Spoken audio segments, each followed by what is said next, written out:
Hello, hello, and welcome to another podcast episode of Overpowering Emotions, where I talk all things anxiety, emotion regulation, resilience. We are still on our holiday break right now. It goes by so very fast, but for many of us, I know I still have 2 weeks left, and so I really want to make the most of it, even though big dinners and big days pass by so fast. We still have the opportunity to enjoy our time with our friends, with our families, and helping everyone instill mindfulness. This is a perfect time. How can we enjoy our moments? And instilling that mindfulness, we know, is helpful long term for bigger things like emotion regulation, attention, anxiety, all the things that I talk about. So today's episode is a recast of another podcast where I was guest on Mindfulness Off the Cushion. And I hope by listening, you will be able to pick up some ideas just in how you can sprinkle in some mindfulness. Enjoy this episode, enjoy the rest of your holidays, and I will talk to you again in the new year.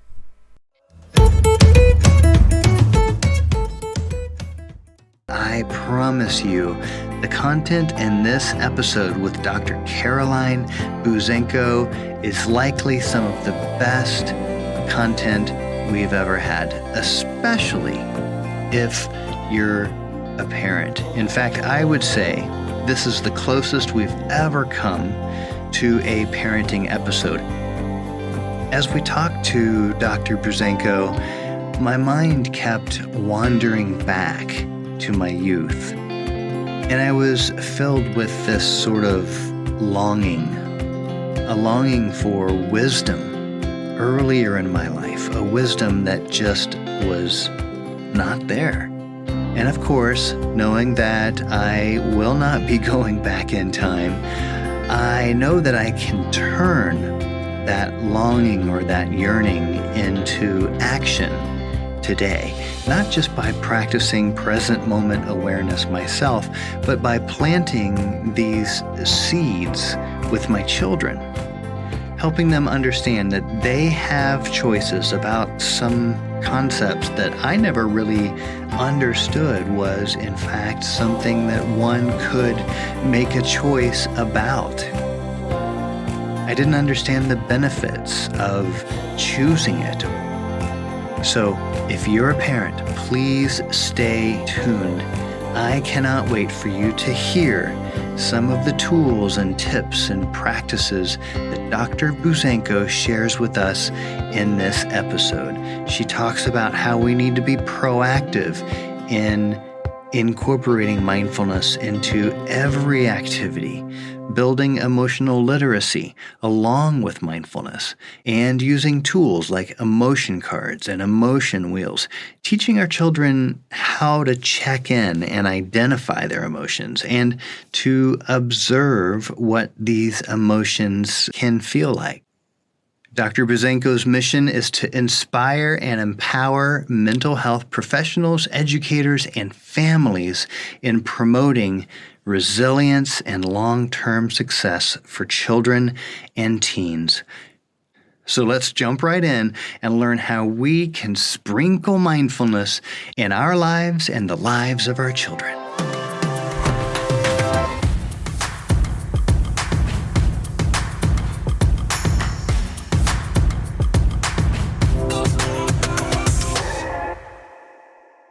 Caroline, thank you so much for joining us today. Welcome to Mindfulness Off the Cushion. It's wonderful being here. Thank you for having me. Absolutely. Do us a favor. Maybe we could start with that phrase, mindfulness off the cushion, and what it means to you. That means to me, not, sitting and meditating in a structured practice, taking time out of our day to do something separate. It's living life now in the moment by moment, in the everyday things that we do. And that's where life is in our mindful moments. And so it's not taking time out of our life to go, it's really just being present in life throughout our day. That's a beautiful sentiment right there, right? To be present in our lives and all the moments that we have in our lives. I'm sure that we all have favorite moments outside of like the meditation cushion or outside of a formal practice where perhaps it's easier for us to connect with the present. What are some activities or some things that you do outside of your formal meditation practice that kind of encourages or rekindles this desire to be present in your life? There's a couple of things. It's interesting because I used to be, I've got to meditate. I remember doing a 10-day meditation retreat. We meditated. You didn't talk to anybody the whole time. You meditated 12, 20 hours a day for the whole 10 days. And so I got really good. I'm going to do 2 hours of meditating every single day. And then it was like, okay, well, maybe 1 hour and then maybe 10 minutes. And I forgot the whole purpose of it, right? That whole mindfulness piece. So then I was like, well, little things every time I wash my hands. And it became this should. And I think we get so caught up in shoulding all over ourselves all the time that I found it really hard. It was just another chore. And I realized that wasn't the point of mindfulness. I want to be able to live my life. And so when I was coming to how am I going to make this work, I started focusing on my values and what's important to me. And I think that exactly what you were saying, those moments where we just do naturally, we want to make sure that we cherish them. It was those things. I didn't need to make it a should. And so the things that you ask me, I do oxytocin hugs. So every time I've been separated from my child or from my husband, so it could be at the end of a night's sleep. So first thing in the morning, at the end of a work day or school day, we have an oxytocin hug. For me, I would love for it to be a minute, but I've my, teenage daughter, we've cut it down to 9 seconds because you need at least 9 seconds to have the oxytocin going in your brain. Yeah. Okay. But in that, we feel the hug, it's being there, feeling the warmth, feeling the love, literally feeling, there's times where you can feel the oxytocin actually kicking in. You just feel that love. That's the thing for me every day. And sometimes I get I don't want an oxytocin hug, but they just know, like, this is part of what we're going to do. And you can feel them melt into it. So for me, that's a huge piece that I know every day that I'm doing. The other really important thing for me in my life is my physical health. And I have a lot of chronic pain things. And so anything that I do physically, I work out every morning and I do yoga. Yoga is fantastic to be mindful. You're really paying attention to how your body is and how it's stretching and how it's feeling. And even when I'm lifting weights, I'm consciously connecting with my body. Am I in the proper stance and formation to be able to do a squat? Or I do lots of heavy lifting. So making sure I've got that proper stance. That's a huge piece of mindfulness that I know I do every single day. It's just it's so automatic. I don't even need to think about it.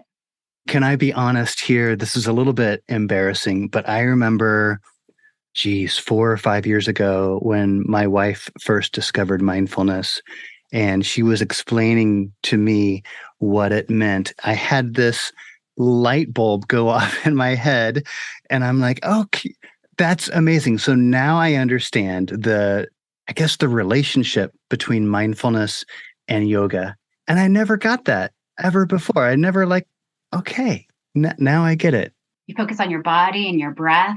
And what I love about the examples that you use, Caroline, is that they go from the soft and tender to the active to like the badass of like lifting weights, right? So it shows the adaptability that mindfulness can potentially have in our lives. Everything from just giving a hug and know that you're hugging, right? Because that's really what you're intentionally doing in those 9-second oxytocin hugs, which I love the word, by the way. We should definitely trademark that right there. Yeah. And then moving into like the yoga, and obviously, with the yoga, it kind of forces you a little bit to be present because you're putting yourself in difficult postures and so forth, so connecting with the breath. And then with weights, right? And it's funny because I've read some of these, big boys that take their lifting weights very seriously. And they were talking about how after each rep, one of the things that they do is they bring awareness to the muscle. And just that by bringing awareness to the muscle, they say and they swear that it actually helps the muscle grow. And it makes sense, right? I do that too. Yeah, I visualize. Yeah, that's part of it too. Mm-hmm. I love that. So let's do a quick overview. I'm really interested, Caroline, in your interest in social and emotional regulation. Can you give us a quick intro of what specifically you do on a daily basis? Where is your passion? In terms of my work, I work with a lot of children, teenagers, families, managing big emotions. Anxiety is the big one, especially with COVID the past 2 years. That certainly becomes the focus of most of my work. And learning about the brain. And we do a lot of mindfulness pieces with this, when we're looking at the emotional regulation. So I'm always starting with first awareness and understanding, and then we kind of go into all of the things that we need to do to be able to regulate the emotions. But that's the bulk of my work, and a lot of it is the parent coaching and them tapping into their own emotion regulation and their own awareness of their anxiety, because it's usually parents' own stress and worries, as we're transitioning into the new school year. Who's my kiddo's teacher going to be, and what friends are going to be in the class. So just bringing that awareness is a huge piece of the work that I do. And I love it when we have these successful sessions where it's just, they feel so empowered because they know we're not eliminating feelings. We're not eliminating anxiety and stress. It's bringing our awareness to it. And I find that there is such empowerment around that. And now, Caroline, for listeners out there, you are a trained psychologist in Canada, in the United States, or just Canada. How did that background in psychology help you prepare for this, or was this something that you kind of discovered later on in the career? How is Canadian psychology different or similar to like American psychology? Yeah. So I am a registered psychologist in Canada in a couple of different provinces up here, and how I fell into it. And it was kind of a fall into it because I was going to be an actress. I was going to move to LA, and that's what I was going to do. But, I think I was 25 when my mom's like, what are you going to do with your life? And I always had an interest in psychology. We have, my grandmother's diagnosed with schizophrenia, which was always fascinating to me. And I had struggled with anxiety in my life too. And so I went back to school. It's all study the human behavior. I thought it would still help me with my acting anyways, secretly still engaging in that. But what brought me to anxiety is because I was dealing with a lot of anxiety myself. And then I had children and they had anxiety, and I was taking them to professionals and nothing was getting better. Nothing was getting better. And so I actually developed an anxiety compass because I'm like, there's got to be, we can't be struggling with anxiety. And I had found what works for me, and I started realizing it works for my kiddos. And as I started practicing, I'm like, this works with everybody that I'm working with. And that's where I really niched down into anxiety. It wasn't what I came into psychology to do specifically, but that's where I ended up because I saw there's all of these mistakes that are happening, even other mental health professionals. And we've created a society of quick fixes. I can't get to sleep, take a sleeping pill. I feel anxious, take an Ativan. And so I knew that there had to be a different way. And so I created an anxiety compass that kind of walks through how we actually manage that. So how we practice it doesn't matter if we're in Canada, in States, in Zimbabwe. I mean, anxiety is anxiety. It's all about how we respond to it. It's amazing because anxiety seems to be the most common entry point or big why for discovering mindfulness. For those who may not fully understand the relationship there, can you quickly cover with us how mindfulness helps overcome or change one's relationship with anxiety? There are so many ways. I don't even think we've got enough time to go through all of the ways. And I do want to say, I think the biggest thing is we don't focus on the outcome. So while our relationship and our responses do change through mindfulness, we're not forcing an outcome. And I think that that's something that's important. First thing that I ever say is, I don't want you to expect leaving here, you're going to use these strategies that your anxiety is going to be gone. It's not. It's still going to be there. It's how we tolerate it, right? It's how we handle that. And so when I look at mindfulness, it brings awareness. And awareness is the number one thing, because we've got this trickster Loki brain, our amygdala. It's the emotional brain. It's the strongest, fastest, oldest part of our brain. It likes to suck us in. It's kind of like a cult leader, right? it sucks us in. Our prefrontal cortex, our thinking, problem solving, rational brain, its job is to tame that Loki, to tame that emotional brain and to be like, it's okay. I'm not being eaten by a lion. It's just a science test. It's not a big deal.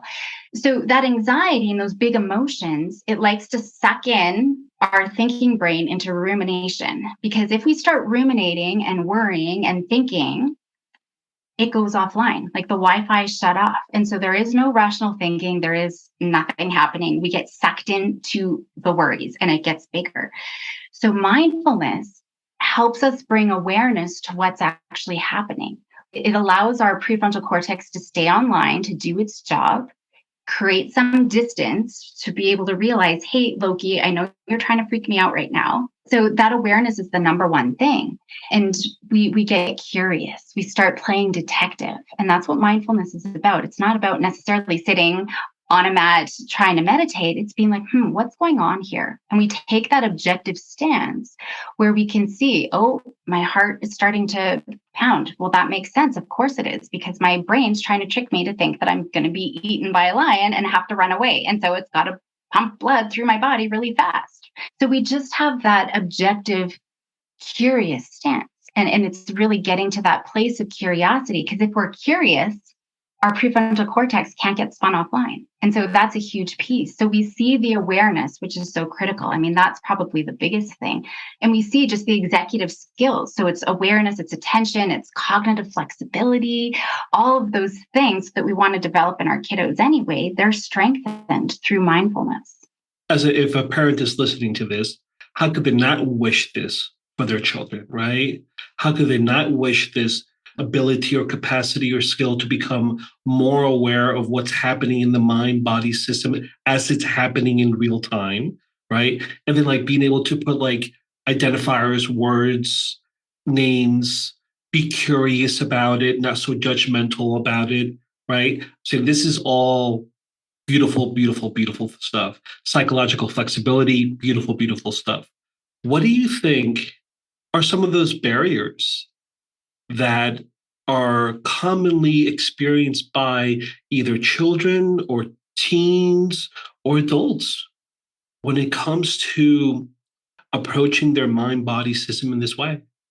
Well, the first is not understanding the nature of anxiety. So I teach a lot about that and externalizing it. I think kids hear all of these messages that they were born anxious, my parents and grandparents are anxious, and they think it's become, genetically encoded in who they are. So there's some of those kinds of pieces. But I think a lot of it, it's all about the environment. I know we can get into the nature nurture debate, but a lot of it first comes from parents. I'm always looking at them. You are the role models. From time kids are babies, they're socially referencing to you. Is this little spidery thing okay?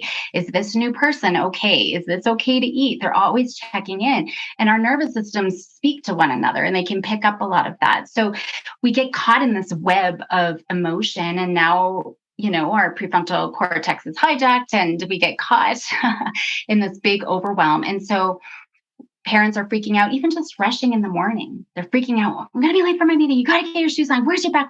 All of those things. I think it's the grind of every day. So I find a lot of times when we look at some of the barriers, sometimes it's excuses. Time is a big one, right? I got to so I'm just going to do it for you, or I'm just going to freak out and we'll manage it later. It's always another time we will work on these kinds of things. We don't know how to manage our own emotions. So it always starts with, I always want to see parents first before I ever see kids. Because if I'm throwing a kiddo back into an environment to use some mindfulness, for example, or to use some of their strategies, but their parents are still freaking out. So I'm always using that, right? Where we can look at that. Really, I think it's a matter of being very intentional. When we're looking at some of these barriers, we just get caught up, like I said, in everyday life, whether it's time or I want to avoid a fight. So I don't want to work on the anxiety in the first place, right? And so I'm just going to avoid a fight, or it becomes a chore. Like there's so many different things that end up becoming a problem in terms of it's just one more thing in a busy life, and one more thing that my kids that I'm expecting them to do, and one more thing that they're going to roll their eyes about. I remember trying to do like formal little meditation stuff with my girls. I've got videos of them. My youngest one, she was about 18 months old, and she's got her hands like this on her lap, and she's going, and then she like slowly rolls over. And then her sister rolls over the other way, and then they start kicking their feet, and then it's just like, forget it. So I think that there's just so many of those. I like to externalize them, and I talk to parents. What are those traps that are getting in your way? And I think every family is different. You might have a sensory kid, but look for those time robbers, or for those buts. It's usually the but. I'd love to do mindfulness, Caroline, but, right? And so it's looking out for all of those kinds of things. So I hear, first and foremost, if you're a parent out there and you want your child to learn these great self-awareness and self-regulation skills, that the first person that your kids are going to learn from are you. So how can you, as a parent, in the busyness of life, how can you embody these skills, right? And through the embodiment process, your child is going to be able to pick up on that, like, oh, this is how we handle stress. Right? Because kids are just, they get it all. They watch, they see it all, they hear it all, and they certainly absorb it all. Are Canadian parents as stressed out as American parents? I think so. Yeah. Worldwide. Yeah. Sure. And actually, going through COVID, we see that parents are actually far more stressed out than people who didn't have children. I mean, COVID was stressful for everybody, but parents definitely have a lot more stress on their plate. Mm-hmm. Let's stay on the topic of parents and parenting just for a little bit longer. What do you see are the most successful ways to get children involved in practicing mindfulness? Well, I always think mindfulness, and I'm going to tell parents, mindfulness is a proactive activity. And we know, when we look at antecedent focused mindfulness, is usually, even in the research, the most successful. So we're not waiting for it. I see it all the time where parents like, just calm down, their kid's freaking out, just calm down, take a deep breath, let's be mindful. And the kid's like, I am calm, right? If there's already emotion, it's so much harder to get our prefrontal cortex back online. So it's being proactive. What I tell parents, rather than just like how I said at the beginning, I tried adding in, an extra practice, that can be challenging. And especially when we're looking at all the buts, and I don't have time and I love it, but, there's something else getting in the way. What are you already doing? I'm already saying hello to my children and giving them hugs. So incorporate mindfulness into that. One other one that I love doing at the end of the day is piece of chocolate, right? And my kids will wolf down a whole chocolate bar. I only need one tiny square because I'm eating that mindfully. I'm already eating chocolate. So why can't we do that mindfully? Making it a regular part of your routine and incorporating that. I often have parents look at the routines that they're already doing and how can you incorporate that into. I want to build, especially when I'm looking at anxiety and emotion regulation, I want to build emotional literacy along with mindfulness. And so an activity that I have is I have either emotion cards or a word wheel, an emotion wheel, depending on the age. You look and you check in, and this could be a dinner time thing. You're sitting around talking anyway. Check in on the wheel or on the cards. How are you feeling? Where do you feel that in your body? So maybe you're feeling tired. Where do you feel that? In my eyes. What does that feel like? Heavy, right? We're really already creating that mindfulness in the body. And where does anxiety show up? That's how we regulate our emotions, by dropping into the body. And so that could be a very simple activity. It takes 30 seconds. Let's go around, and we're all doing it, right? We're all working on this together. So I find building it into routines that you're already doing anyway is great. Doing creative things. I find creating is the basis of all mindfulness, because we're usually entrenched in whatever it is we're doing, painting, baking, cooking, we're taking in smells, and we're just noticing what it is that we're doing. So I think all of those things can be helpful. Making it fun, if it's just another, right, then nobody's ever going to want to do it. It's always going to be a fight. So even just little things like maybe it's just standing up from the dinner table, noticing how are you standing up, changing positions from sitting to standing, or from standing to sitting. everybody stop where you are, walk differently to the dinner table, right? Think about, and so maybe you're walking backwards, maybe you're walking sideways, maybe you're walking like a crab.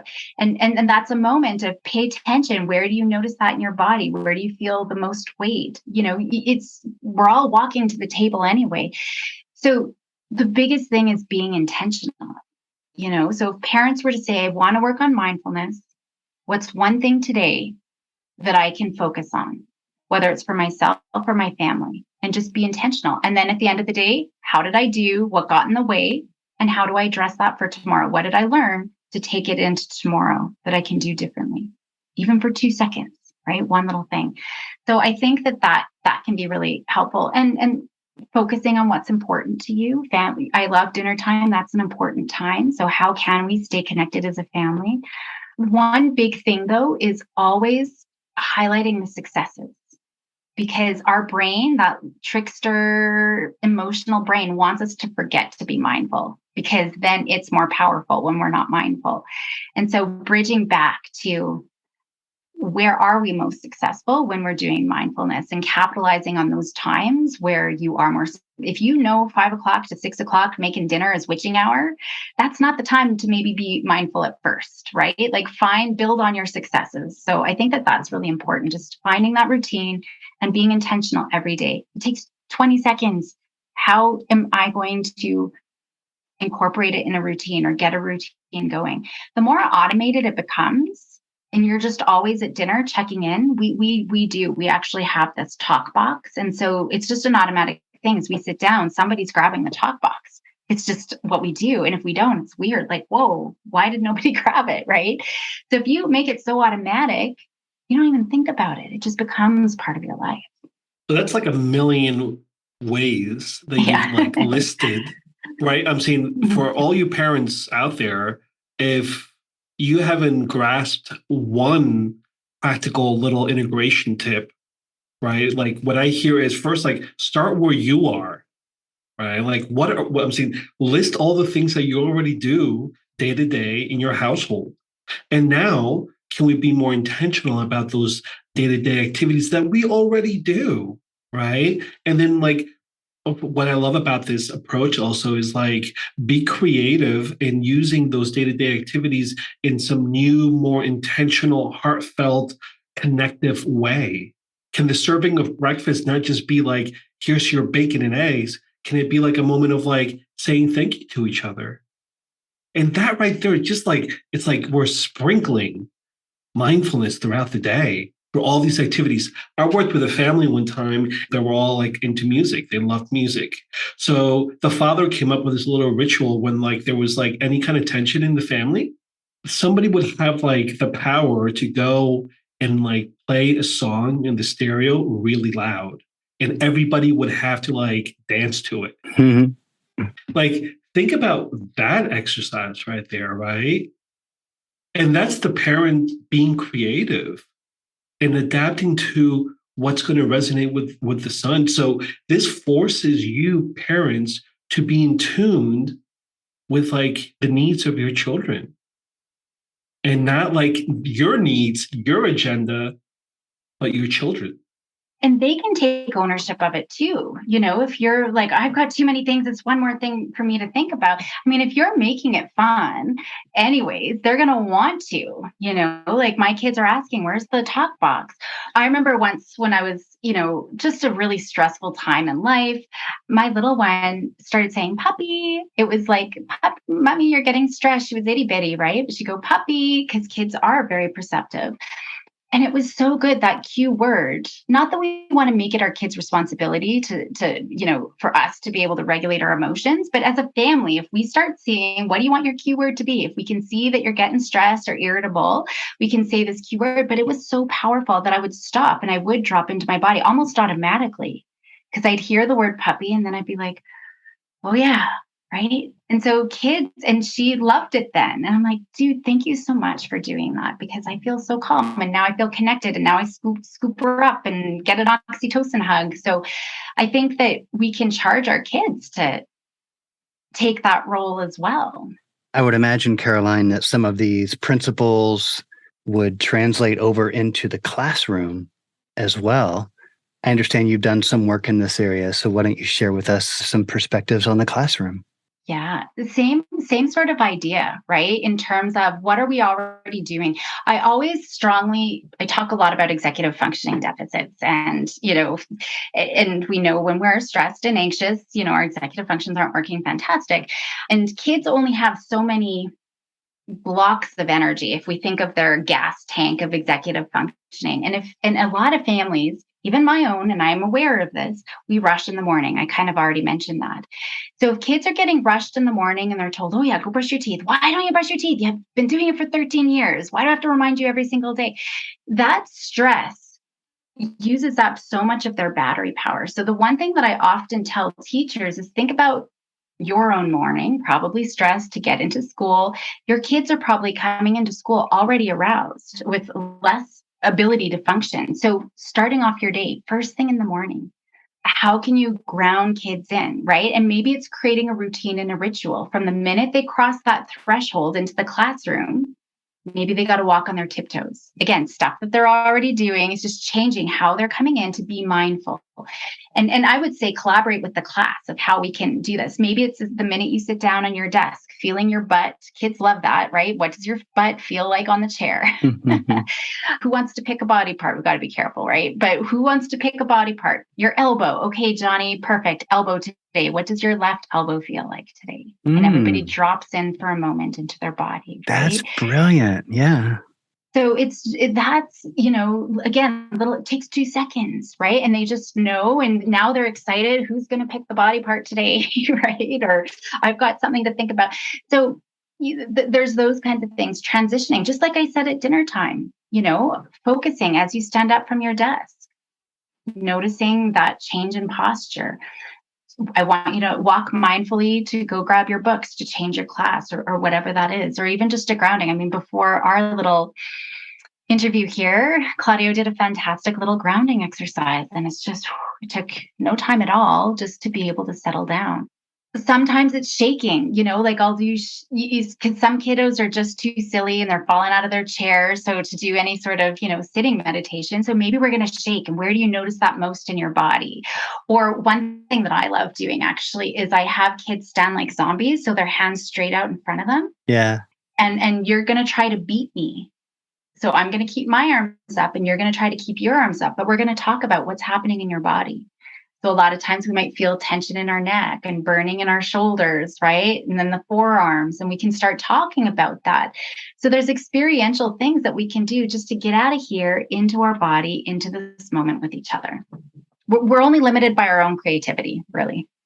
And I think as a teacher, right there, what I found working with children is that you have to be attuned to the energy level of the child.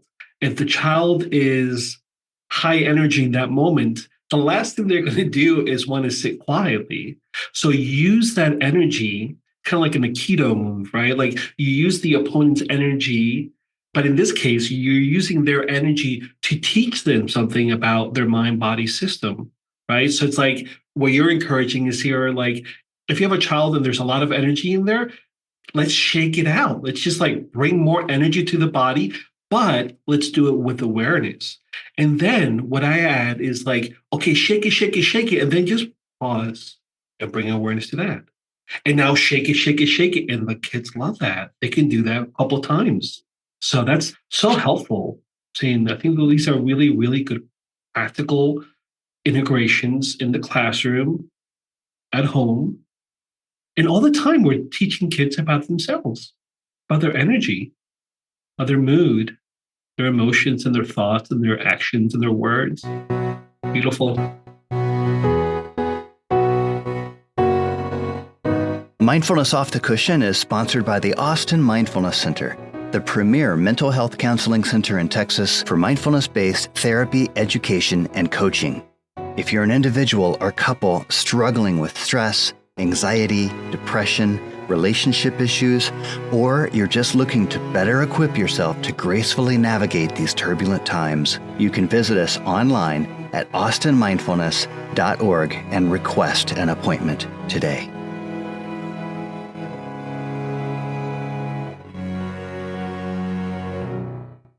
I often tell kids how their body is actually smarter than their brain. We have billions more neurons in our stomach than in our brain. And so our body feels things, and that's why we want to drop into the body. So the example of shaky, shaky, pause, feel what's in your body, same thing, like tense up all your muscles, everything, clench your butt cheeks, clench everything, and then let it go. And they can actually feel that. And the body, so many kids and adults are so disconnected from what's happening in their body. And that's the problem. They're all up here ruminating and they're hijacked. And so I do think that that's why I want to focus so much on the body piece. Let me jump in here. The importance of the body can be extremely foreign to many who are learning mindfulness for the first time. And I'll share that it took me probably a solid year to really just to understand the importance of it, to maybe even experience the importance of it. Now let's pull in, again, mindfulness off the cushion. Let's talk about, in comparison to that, the formal meditation practice or mindfulness practice, the formal meditation that we do. Why is the formal meditation practice important, and how does it relate to that relationship that we have with our body and how it impacts us throughout the day off the cushion? Well, the more we practice, right, it's all proactive. The more we practice, we are doubling our neurons in our brain. And every time we practice, we're myelinating those pathways. So essentially, myelination is like pavement. We are paving those pathways to mindfulness. And so the more we're able to practice, the more those moment to moment moments in life, we become more aware of them. We're less in autopilot. And so that's the bridge we are paving, right? If you think the first time you try to get to a waterfall, nobody ever's been there. You probably got a machete cutting through the jungle, right? It takes a long time. It's very effortful. And that's kind of what it's like when we're first building that practice. But over time, the more you do it, now we've got a bit of a pathway, right? Now we want the world to see. So now we're going to go pave a road to get to that waterfall. And it's the same thing that happens in our brain. The more that we're putting in that practice regularly, every day, even short little times throughout the day, form a little practice where we're actually focusing on our breath or doing whatever it is that we're doing, that all adds up, right? And we're creating those bundles and myelination and paving the way. So it becomes easier over time. And then we're less reactive too. And we're supporting emotional regulation with the kiddos. You just introduced me to a brand new word that, well, it's not new to the world, but it's new to me, myelination. So we're paving these new pathways in our brains, which truly do impact us off the cushion throughout the day, throughout our lives, not just internally, but the way that we act, the way that we behave and treat others. That's beautiful. And yet I'll throw in this crazy little asterisk, because we know that mindfulness itself is simple and yet difficult.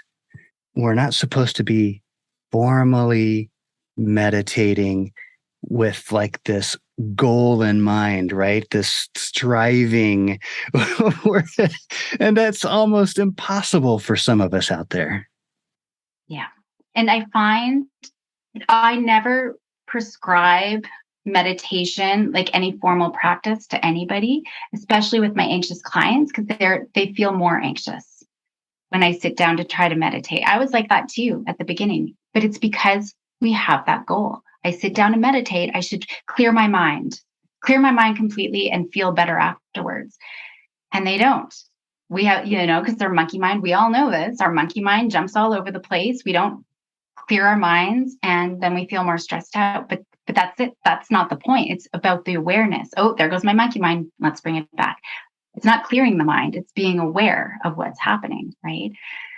So I think, if we were to talk about, and sometimes I do have people say, I want to set this up in my life. That's fine. But just know we're not striving for any specific outcome. It is what it is, right? I'm saying in that very act right there of sitting with the breath, let's say, and becoming aware when the mind has wandered away from the breath, recognizing that the mind has wandered away from the breath, and then returning kindly, escorting your attention back to the breath. That act of awareness that the mind has wandered away from the breath, and then escorting the mind back to the breath. That's that's a function of metacognition. That's a function of, I'm saying that's a mental rep, like that's out you on the gym right there, right? That's you doing a bicep. That's you doing a squat right there, right? So as I like to always encourage, because this is like perhaps this is why people quit practicing a formal practice, is they say, my mind wanders away a million times. And I say, can you become aware a million times that your mind has wandered away in those 10 minutes? And if you can become aware a million times, can you escort it back a million times? And if you do that, that's a hell of a workout. Think about I'm saying just the metacognition of the awareness itself. That's something that we're not very familiar with doing. And it takes, I understand that is unfamiliar territory for many of us. And unfamiliarity begets a lot of judgment sometimes and a lot of negative critique. But in my schooling, that's the formal meditation feeds the informal meditation, and the informal meditation feeds the formal meditation. So it's a bidirectional loop that is happening there. A seepage. That's a very non-sciencey word right there, right? Seepage. But seepage. But what I'm saying, think about our children, or and their children, and even adults, this ability to sit with oneself, it's very difficult. And I think that in today's society, maybe it was a little bit different 50, 100 years ago, when there perhaps wasn't so much competing for your child's attention. In today's society, there is a lot competing. And that little dopamine hit that your child gets when they look at that Instagram feed, that's powerful. Well, there's so much that I like, my mind's just going choo, choo, choo. Like there's so many topics that we can go into, but you know, that delayed gratification piece, I mean, just your last point, it's becoming extinct, because I think about, the example that I love giving is when my girls call my grandpa. I remember that one day they called and got this beep, beep, beep. And they're like, Grandpa's phone, like something's wrong with his phone. Yeah. And I'm like, he doesn't have call waiting. It means he's on the phone and it's busy. And they'd never heard that before. And they can sit on Netflix and binge watch a whole season. Like, I loved Quantum Leap. I had to wait till next Tuesday to see what was going to happen, right? And then you have to wait the whole summer to get to the new season. They don't have that. They didn't have to sit through commercials. They didn't have, it's just bam, bam, bam. So time is ish. And that's become a problem, right? Because when we say that again, time is ish? Ish, ISH, it's ish. Yeah, I love that. And so, and they want things now. And so there's this impatience, right? And delayed gratification, it is being able to sit in that moment of waiting, right? And just being not, we were just trying to stimulate. And that's the problem with social media. And you're right, pre-social media, it wasn't even television. Because I think every generation is like, oh yeah, when I was a kid in television, like that was a big problem. Everybody was concerned. Gen Z and Gen Alpha is very unique from any other. And it was the same thing with radio, right? There's always, demons and whatever. It's going to ruin our kids' brain. But social media, truly, we're seeing huge differences and increases. I mean, from 2007, when smartphone came out, we saw a huge rise in depression. And then again, I think it was 2015 when like 95% of our kiddos had a phone, a smartphone. Huge increases, anxiety, depression, suicidality. There's a huge correlation with this. And part of that is the immediate, you're right, they're not comfortable sitting with themselves. And there's research showing like they would rather be tortured than just sit with themselves.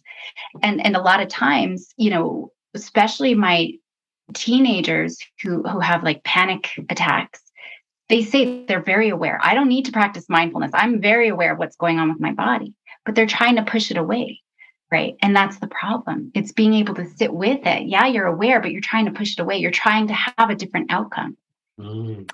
Ooh, but I got to challenge you there. No, that's deep right there. The outcome. Yeah. Yeah. So obviously it takes intention to make the time to practice mindfulness or just to sit with oneself. But perhaps we shouldn't focus too much. We shouldn't be too outcome focused, right? Yeah. I like setting it up like an experiment because I want to foster that curiosity that I talked about earlier. And so oftentimes, whether it's a child or even an adult, I said, we're going to be detectives. We're going to set up an experiment. And like any scientist, we might have a hypothesis, but we have no idea what it's going to be a good scientist. We don't know what's going to happen. We don't know what the outcome. So we're just going to collect data, right? And we're just going to collect data. And so we're fostering that curiosity. And that's kind of what mindfulness is. I don't know what it's going to be like today. Today, I was doing I always, after I work out, I do my stretching yoga and then I do a meditation. And somebody let the dog downstairs. And she came right up to my face and started licking me. So I put a towel over my face, but my hands were out because I was in, laying down because she started licking my hand. So now I'm getting, I don't know. I didn't know. I wasn't expecting that. Right. So then I put my hands in my sleeves, but the towel would come up over my chin. So now she's like, I'm just, now I'm distracted by this dog who just wants to lick me. So, you just never know. And I think that that's the key piece is being able to take in whatever that moment is, whatever it is, whatever life is throwing you, whatever is here now in that moment by moment, without worrying about it being perfect or. And that right there is another reason why people quit right there, or they say, this is not for me, because that underlying desire for things to be different than they actually are is so beguiling in our conscious or even subconscious mind, right? It hides itself there. You can tell, yeah, I'm totally like, wait, you're verbalizing what your children say. I'm totally aware of my anxiety. But yes, they're aware of it, but there is that underlying current of like, I don't even want to face it because I don't want it here. And that aversion can hide itself in so many different ways. And what we're asking ourselves in this practice is, how is it that we can be present amidst this aversion? Can we make the aversion itself part of this practice of like, oh, be curious, be scientific. Oh, this is what it feels like to be me, experiencing not wanting this anxiety in this moment. And I'm saying that takes courage, vulnerability. It's a lot of things.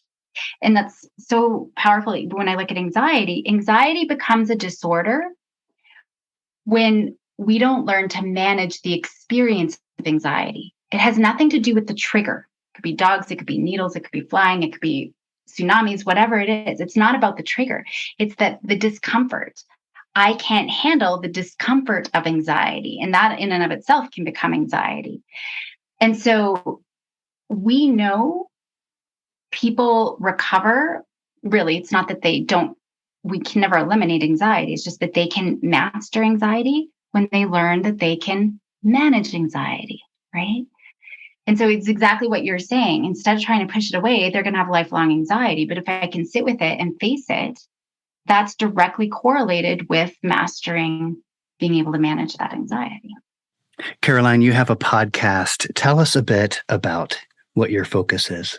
Yeah, I have two podcasts actually. One is really focused on anxiety, emotion regulation, everything about emotions and the brain and how we can support that. My other one's a parenting podcast. My husband and I, just all things parenting. And I usually cry a lot on that one. My anxiety one's a little bit more professional.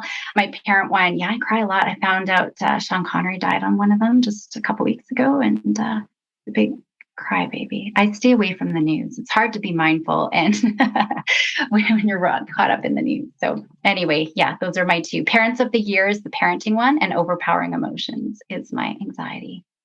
Wonderful. And so we can find you there on wherever we listen to podcasts. Not everyone is a podcast listener. So by chance, if we have someone listening to this podcast, but not necessarily interested in listening to another one, where can they find you online? Just at my website, drcarolinebuzenko.com. Wonderful.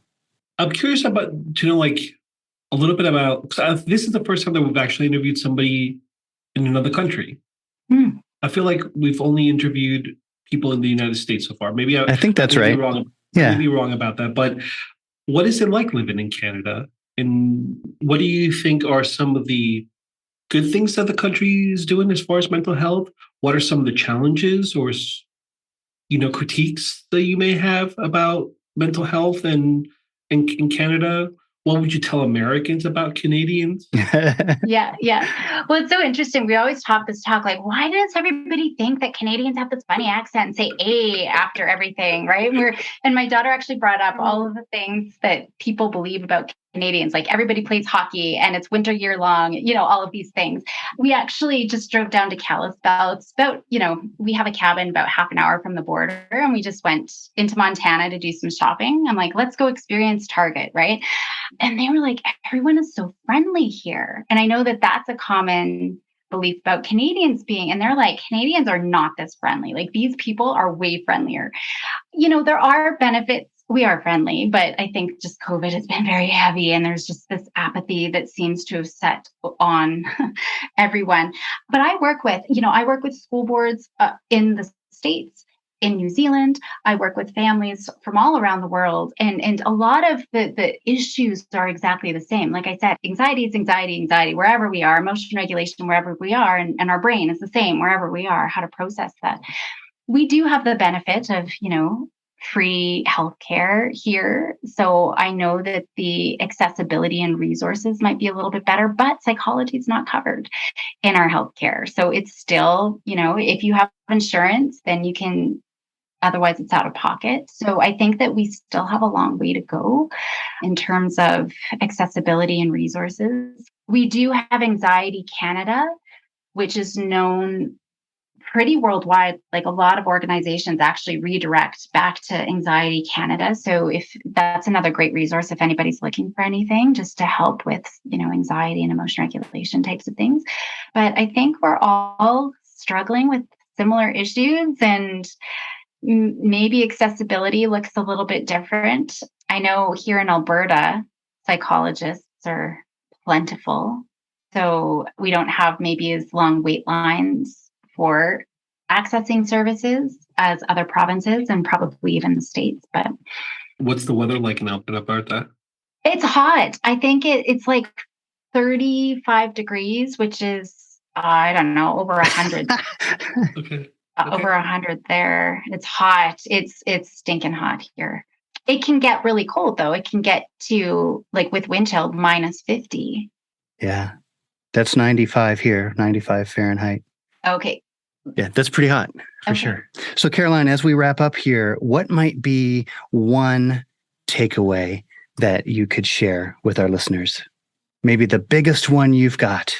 Yeah. For me, especially for parents, because there's so much parent guilt, I always joke, here's your baby and 5 pounds of guilt compounded daily for the rest of your life. And especially when we know we want to do good by our kids, and then every day, I screamed at them again. We didn't do mindfulness again. The number one thing that I tell parents is kind of what I've already talked about. I mean, it's looking at, what did I do well today? What got in the way? And what did I learn that I can do a little bit better tomorrow? I think we take in all of this information. Ignorance is a bliss. Sometimes if you didn't know what you're supposed to be doing, I'm just going to parent how I think I should parent, we would all be happy.